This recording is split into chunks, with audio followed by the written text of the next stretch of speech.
నా పేరు మున్నా, ఇచ్చాపురం నియోజకవర్గం, ఇచ్చాపురం మున్సిపాలిటీ 21వ వార్డు. ఈరోజు లోకేష్ గారు శంఖారావు అనే యాత్ర ఇచ్చాపురం నుండి ప్రారంభిస్తున్నారు.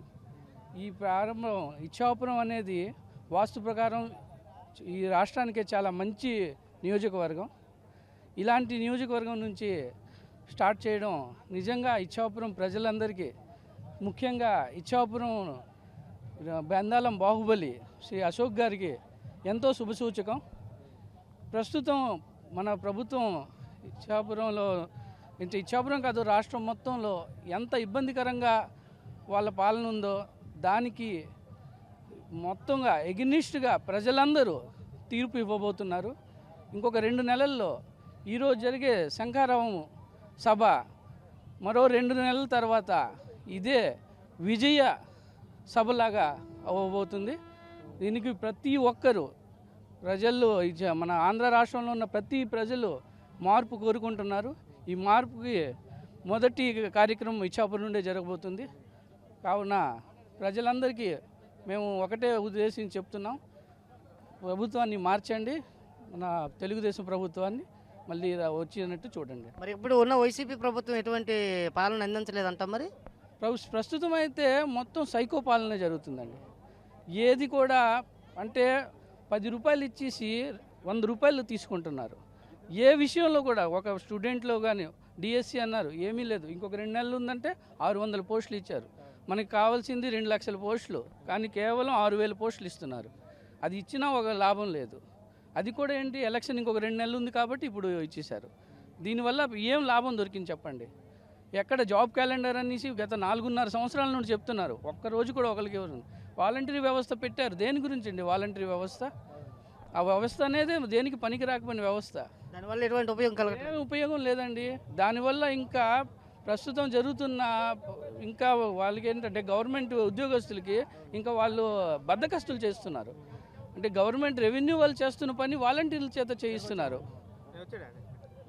మరి ఈసారి ఎలా ఉంది, ఈసారి స్పందన ఎలా ఉంది? ఇప్పుడు టీడీపీకి ఎటువంటి స్పందన వచ్చే అవకాశాలు ఉన్నాయంటారు? మరి నో డౌట్ సార్, 150 స్థానాలు కంపల్సరీగా గెలుస్తారు. మరి 175 అని అంటున్నారు కదా, మరి వైసీపీ వాళ్ళు చెప్పడం ఏమైనా చెప్తారు సార్.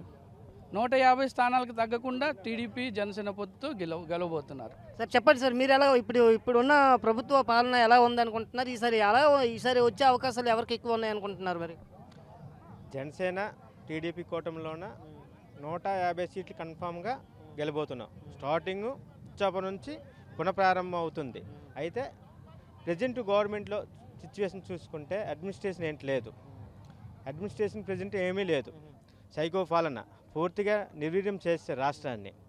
ఒక కంపెనీలు కూడా ఇతనికి నమ్ముకుని వచ్చిన కంపెనీలు కూడా, టీడీపీకి నమ్ముకున్న వచ్చిన కంపెనీలు కూడా అతన్ని చూసి వెళ్ళిపోయావి. జడుస్తున్నారు రాష్ట్రాన్ని చూసి, వైసీపీని చూసి రాష్ట్ర ప్రజలు జడుస్తున్నారు. నిత్యావసర వస్తువులు కానీ, ద్రవ్యోల్బణం కానీ ఇలాంటివన్నీ నిర్వీర్యంగా పెంచుకుంటూ పోయి రాష్ట్రాన్ని నిర్వీర్యం చేస్తారండి. మరి ఈసారి ఎలా ఉంది? ఇప్పుడు ఇన్ని పార్టీలు ఒక వైసీపీ మీద మూకమ్మడిగా వెళ్ళి ఆయన ఒక్కరిని పోటీ చేస్తున్నారు కదా, ఆయనకు ఒక్కడికే పడగట్టాలని చూస్తున్నారు కదా, ఆయన పాలన అసలు ఏం బాగలేదు అనుకుంటున్నారు? ఏం బాగోలేదండి. వాలంటరీ వ్యవస్థ నుంచి, సచివాలయ వ్యవస్థ నుంచి ఏమీ కరెక్ట్గా లేదండి. అడ్మినిస్ట్రేషన్ ఏం లేదండి. పెత్తనం ఒకరికి చూపించేసి 10 మందికి చూపించడం అది కరెక్ట్ కాదండి. మరి నవరత్నాల పేరు మీద 9 పథకాలు మరి ఇచ్చాడట కదా ప్రజలకి, మరి అయితే ఎటువంటి లబ్ధి పొందలేదు. 100 మంది లోపు 8 మెంబర్స్కి ఇంక రాలేదండి. మరి మీ ఇచ్చాపురం నియోజకవర్గంలో చూసుకుంటే మరి ఎలా ఉంది ఈసారి? ఎవరికి ఎక్కువ అవకాశాలు కనిపిస్తున్నాయి? బెందాలం అశోక్ బాబుకే. ఆల్రెడీ 2 టైమ్స్ గెలిచారు కదా, ఆయన గెలుచున్నారు కదా, ముచ్చటగా 3సారి కూడా ఆయన గెలిచారు. హ్యాట్రిక్గా ఆయన కొడతారు కన్ఫామ్. నా పేరు కృష్ణయ్య అండి. ముందుగా అభివృద్ధి అనే పేరుతో పదవిలోకి వచ్చారు. ప్రతి ఒక్కరికి సంక్షేమ పథకాలని ఆశ చూపించేసి 100 మందిలో 10 మందికి ఆశలు ఇచ్చి మిగతా వాళ్ళందరికీ అన్యాయం చేస్తున్నారు. ఏ ఒక్క ఫ్యాక్టరీ కానీ ప్రాజెక్ట్ కానీ పూర్తి చేసిన దాఖలాలు లేవు.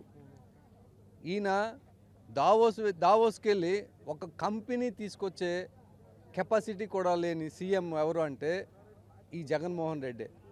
మరి జగన్మోహన్ రెడ్డి పాలన చాలా బాగుంది, చాలా హైలైట్గా ఉంది. మరి ఆయన చేసిన పథకాల వల్లనే ప్రజలకు చాలా ఉపయోగపడుతున్నాయి. మరి ప్రతి నిరుపేదవాడికి కూడా ఇంటికి డైరెక్ట్ అకౌంట్లో డబ్బులు వెళ్తున్నాయి అంటున్నారు కదా, అటు ఉపయోగం లేదంటారా మరి? దానివల్ల ఏం ఉపయోగం అండి? రేషన్ ₹2 ఖర్చుకి ₹10 ఖర్చు పెడుతున్నారు. ఆ భారం అంతా ఎవరు పడతారు? ఆంధ్ర రాష్ట్ర ప్రజలే కదా ఆ భారం అంతా పడాలి. ఉచిత పథకాలు విపరీతంగా ఇస్తాము అని అంటే ఇవ్వచ్చు, దానికి తగ్గట్టుగా పథకాలు ఇవ్వచ్చు. దాని సంపద క్రియేట్ చేసే కెపాసిటీ ఉండాలా, క్యాబుల్ ఉండాలా. ఆ క్యాబుల్ ఒక్కడికే, ద గ్రేట్ సిబిఎన్ గారికి. ఆయన దావోస్ వెళ్ళిన ప్రపంచ దేశాల చుట్టూ తిరిగి వచ్చిన కంపల్సరీగా పెట్టుబడులు చాలా ఉమ్మడిగా చాలా విపరీతంగా వస్తాయి. అలాంటి కెపాసిటీ ఉంది కాబట్టి ఉచిత పథకాలు ఆయన చాలా వరకు ఇవ్వగలడు. కానీ ఇదేం చేస్తున్నాడు? ప్రస్తుత రాష్ట్ర అప్పు ఎంత? 11 లక్షల కోట్ల అప్పు. నిరుద్యోగులకు ఎవరైనా ఇంతవరకు ఒక డిఎస్సి తీశారా?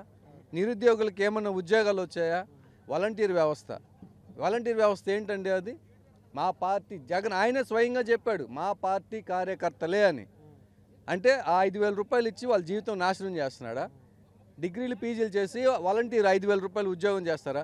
అదే ఒక కంపెనీ వచ్చిందనుకోండి, సాఫ్ట్వేర్ కంపెనీ వచ్చిందండి, ఆ కంపెనీలో 40-50 వేలు సంపాదించుకునే కెపాసిటీ ఆ కుర్రాలకు ఉంటుంది. కేవలం ₹5,000 వాళ్ళ జీవితాన్ని మొత్తం నాశనం చేస్తున్నాడు.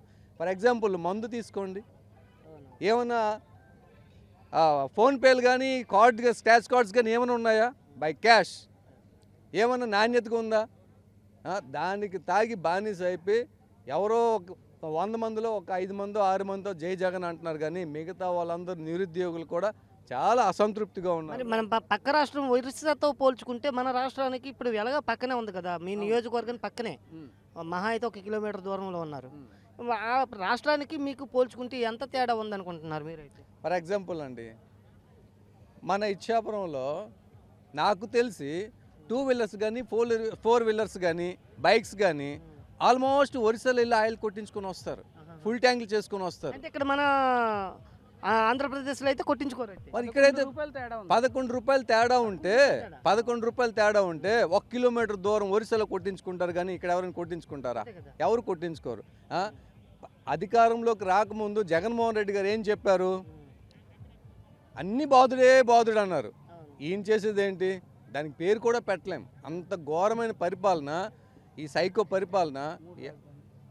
ఎవ్వరు మరి ఇలాంటి పరిపాలన ఎవరు చూడలేరు. మరి ఎలా చూసుకుంటే ప్రస్తుతం మన ఎమ్మెల్యే గారు టీడీపీ హయాం నుండి వచ్చి టీడీపీలో ఉన్నారు, బెందాల అశోక్ గారు. మరి ఆయన పరిపాలన ఇప్పుడు ఈ టీడీపీలో ఉండి కూడా వైసీపీకి వ్యతిరేకంగా ఇప్పుడు వెళ్తున్నారు కదా, మరి ఆయన ఇప్పుడు అభివృద్ధి ఇప్పటి వరకు పర్లేదంటారు? మరి పర్వాలేదండి. ఆయన ముందు 2 టైమ్స్ ఆయన ఎమ్మెల్యే గెలిచారు. అధికారంలో ఉన్నప్పుడు చాలా అభివృద్ధి కార్యక్రమాలు చేశారు. ఇప్పుడు అధికారం లేదు, అయినప్పుడు కూడా ఆయన స్వయం కృషితోటి, ఎంపీ గారి నిధులతోటి చాలా వరకు అభివృద్ధి బాటలో నడుస్తుంది. ప్రజెంట్ ఉన్న రోడ్లు కూడా టీడీపీ హయాంలో వేసినవే, ఇప్పుడు కొత్తగా వేసినవే లేవు. ఒక్క కాంట్రాక్టర్ కూడా ముందుకు రావడం లేదు రోడ్లు వేయడానికి. ఎందుకు రావట్లేదంట? బిల్ చేస్తారో లేదో అని నమ్మకం లేదు. నమ్మకం లేక ఏ కాంట్రాక్టర్ కూడా ఇంతవరకు ముందుకు రావడం లేదు. ఈసారి ఎలా ఉంది? ఈసారి మరి వైసీపీ వాళ్ళు కూడా వైనాట్ అదే వైనాట్ 175 అంటున్నారు కదా, మరి దాన్ని బట్టి మీరేటనుకుంటున్నారు? మరి ఎవరైనా కాన్ఫిడెంట్గా చెప్పుకుంటారండి, వాళ్ళ పార్టీ కోసం వాళ్ళు చెప్పుకుంటారు. కానీ ప్రజల్లో మేము చేసిన మంచి పనులు ఉండాలా. సోమరిపోతులను చేసేసి వాళ్ళు నా దగ్గరే పడుంటారులే అని మనం మేకపోతు గాంభీర్యం చేస్తామంటే కుదరదు. అందరూ ఎడ్యుకేటెడ్ అయ్యారు, ప్రజలందరూ ఎడ్యుకేటెడ్ అయ్యారు. 3 రాజధానులు అన్నారు. ఏమైనా ఒక్క రాజధాని మీద ఒక్క ఇటుకని వేశారా? లేదు. మరి ఇంకెందుకంటే అవకాశం ఇవ్వాలా? వైనాట్ 175 ఓకే, మేము కాదను, చూపిస్తారు. ఆ వైనాట్ 175 ఏంటో చూపిస్తారు, ప్రజలు, యువత చూపిస్తారు. అంటే రానున్న రోజులు దగ్గరే పడ్డది, రైతులు చూపిస్తారు, ప్రతి ఒక్కరు చూపిస్తారు. ఆ దెబ్బ తినడానికి రెడీగా ఉండాలని ఆ సీఎం కోరుకుంటున్నాం మేము కూడా.